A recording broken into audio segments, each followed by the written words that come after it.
Hi, welcome to this presentation. My name is Jennifer Miller. I'm a physical therapist, and this is Rachel Cook, physical therapist as well. And we are going to talk about how to recover from a race from a physical therapist perspective. As far as backgrounds here, I've been a physical therapist for 22 years. I've been with Baylor Scott and White for 10. I've been around the block with multiple marathons and half marathons, delving into triathlons with Ironman. So I've had my share of injuries and needs for recovery. So I wanted to bring that to the table as well. I'll let Rachel introduce herself. Yeah, so I'm also a physical therapist. I graduated from UNT Health Science Center, so right near Cowtown. 4 years ago, I've been with Baylor for 3 years, and I've been a runner for over 10 years. Not quite as intense as Jen here, but 10K, 5K, half marathons, and both of us do dry needling, and we treat a lot of running-related injuries. So this is kind of our wheelhouse.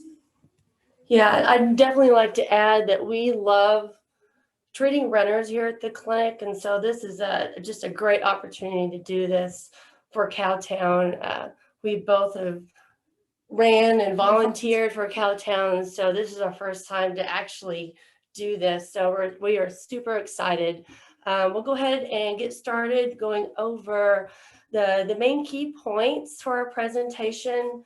Wanted to say that the recovery planning starts before the race. To have those thoughts and those things written out before you push your Garmin start or get on toe the line. Having a nutrition game plan, we're talking a little bit more afterwards, but I'm sure there's been other talks about before and during. We also want to talk about some active recoveries and some other strategies to help you recover quicker. We'll hit rest and sleep and how important those things are. And we will talk about some recommendations for starting back to training safely. Okay. So as far as recovering, having these things in order of how you can recover safely, it'll keep you healthy, decrease your injury risk, and it'll keep you on track for your own personal goals, whether it's the 5K, 10K, marathon, half marathon, or the ultra run. Everybody has their own individual goals and track. Also want to talk about the taper. And of course, it depends on the specific race and distance and your goals. The taper is decreasing your volume and distance up until the race. It could be anywhere from 4 weeks to 2 days, depending on the distance. So we'll talk a little bit about that as well as we go through the slides. Okay, so pre-race, a lot of runners are planners. We're kind of that type A, follow training plan and just practice everything beforehand. So the biggest thing is nothing new on race day, right? You never want to try anything new on race day. So have a plan beforehand of what you're going to do after the race. So that includes post-race nutrition, how you're going to recover like later that day and in the following days after your race, your rest and sleep schedule, and everything following the race. One thing that can really knock you back from your race recovery is if you're overtrained. So when you're overtraining, basically you're not recovering enough from your hard efforts. So your body is no longer healing itself the way it should, and it will feel like you're pushing really hard, but your times are getting slower, just fatigued all day long, no matter how much you sleep. Mood disturbances. So if you feel like you're kind of on edge all the time and everything is really terrible. So trying to avoid this, obviously at this point, if you're overtrained, it's too late to really fix it. But the more overtrained you are, the longer your recovery is going to be afterwards. So if you can avoid that, follow a SMART plan, and that'll help you in future races as well as this one. So your nutrition game plan, do what you have done on your longer or harder efforts. So if you've done a race simulation beforehand or a long run that's close in distance to the race distance, stick to that plan, what you've practiced. In terms of hydration, you want to drink to your own personal thirst. So when you're thirsty, drink. It sounds obvious, but sometimes it's not. And have a backup plan. So this year, the course hydration is different from previous years in Cowtown. So have a backup plan, whether that means you carry your own water or you take the water stops and nutrition stops along the course. In terms of hydration, during and post race is when you're replacing all of the liquid that you have sweat out. So 4 to 24 hours after the race is really the biggest window to rehydrate. There is a recommendation as far as 3 cups of fluid per pound of weight loss.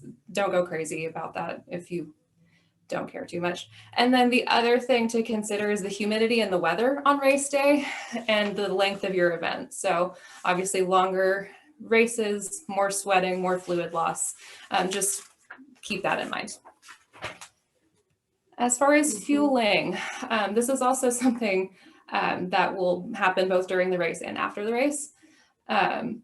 You want to have a combo of both carbs and protein. And there are some recommendations as far as how much per kilogram of your body weight, or you can just go for 40 grams of protein total after your race, because your body can't store excess protein. You can store excess carbs, but you can't store more protein. So some specific things for recovery after a race. There's so many supplements and foods that you can eat, but creatine has good research behind it. So does powdered tart cherry juice, BCAAs, and chocolate milk. And all of those are, liquids. So they help you both with the nutrition aspect and the hydration aspect after your race. And then as far as active recovery goes, it starts the minute you cross the finish line. So do not stop, do not sit down. Even if you feel like you cannot go another step, just don't stop moving, because as soon as you stop, things just start to lock up on you. So walking for a while, gentle stretches just to keep the blood flowing through your muscles, keep everything moving. If you're into the ice bath thing, you can go take an ice bath. It reduces muscle soreness and how you feel tired wise. Massages are also great for decreasing muscle soreness and feeling better after your race. If you're not going to be massaged by another person, you can foam roll as self-massage. So a lot of runners are in a love-hate relationship with foam rolling, but it helps with blood flow, moving lactic acid out of your muscles, and decreasing swelling after your race. So all of those things, you don't have to do them all, but maybe pick 1 or 2 and see how you feel. Okay, that's great. I want to talk about the rest and sleep portion. It's probably one of the easiest things to do, but honestly, and I will speak from experience, it's one of the most important things ever. I neglected it years ago. I would work and train and wouldn't get sleep. And guess who got sick and injured? Me. So speaking from experience, this is so simple and so easy to do. We found research, and CDC recommends that adults get at least 7 hours of sleep per night. Anything more than that is great. I know I have slept 10 hours sometimes after a crazy workout. So listen to your body, especially after a hard workout in a race. And as I had mentioned before, getting good sleep will improve your performance and reduce the injury and illness. So definitely don't overlook that. Okay. And as far as getting back to training, definitely want to say it really depends on your goals, how long the race is, and how hard you race. So the longer the race and the harder you race, the longer recovery. Let's say that you do that half marathon. So The first few days, you're going to take it easy, given that you raced really hard.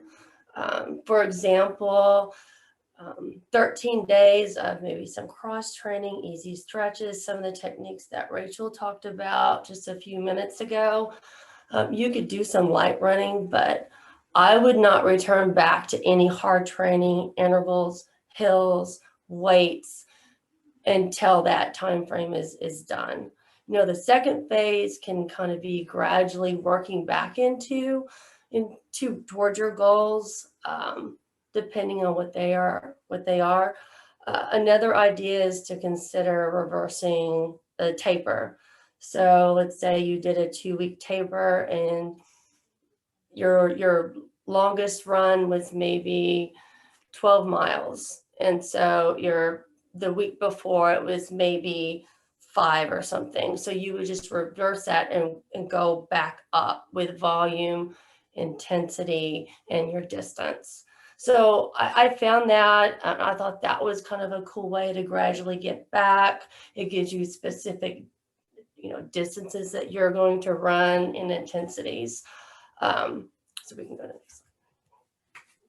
Okay, so the big thing is what happens if you cross the finish line and you're kind of sore? You just kind of, work through it. We get those questions a lot with patients that come in, maybe they're like, oh, I ran my first 5K. It's great. Can't walk. So it's kind of difficult. Yeah, it is difficult to know, is it soreness or do I have an injury or what do I do? So a lot of times, especially if you're running longer and you raced it and you went really hard, expect some soreness for a few days. Without a doubt, hands down, respect that. But if it turns into where it's a painful walk or gait pattern for a few days, then I would say, okay, that red flag is going to go up. What do I need to do? First thing, if you've tried some of those recovery strategies and it's still not working, some ideas, you get to your PCP, get it checked out, have them rule out, is there a stress fracture or something to that nature? And then of course, the big thing is us, physical therapists. We love what we do. We love treating patients that are active and weekend warriors and out there. That is so fun for us to treat. So you can actually now come in and see us without a referral. Texas now has direct access, which is awesome. So you can come in, we can do an evaluation, we can give you things to do at home, but then we can also say, you know what, this sounds like it's a little bit more serious. Let's get this checked out further. And so that's where we can come in and really help you guys move through this process, because when you run, it's a higher chance of injuries, especially if you're kind of new to it. It's easier to maybe overtrain. Another thing I'd like to point out too, and I've been guilty as this here, I'm confessing all of my sins. Whenever you do a race and maybe you didn't perform where you wanted or you didn't have that time, a lot of times we tend to try to redeem. We say, oh, if I just would have trained harder, I bet if I start now, I'm going to get faster. Don't do it. Give yourself recovery time, because you're going to get into this vicious cycle of injury, illness, overtraining, and burnout. So really listen to your body. All of those things, take advantage. And I love when I'm done. Mm-hmm. That's the best time. But all of these things, a lot of times we know when something is not going right. So hopefully we've given you some tools, and you can definitely reach out to Rachel and I if you have any questions. We're located in North Fort Worth, kind of in the Fossil Creek area. More than welcome to give us a call, email us, come by. We would love to help you and give you direction. If anything else, we have some great references here. in case you're curious. in case you're curious. But we had a lot of fun putting this together. Do you have anything? Yeah, big thanks to Cowtown for asking us to give this talk, and hopefully you guys have a great race and a great recovery, and that this isn't your last Cowtown. You know, maybe next year we'll all get to be in person again, and I can be the one at the finish line giving you your medal again, hopefully. So That's right. thank you guys. Thank you.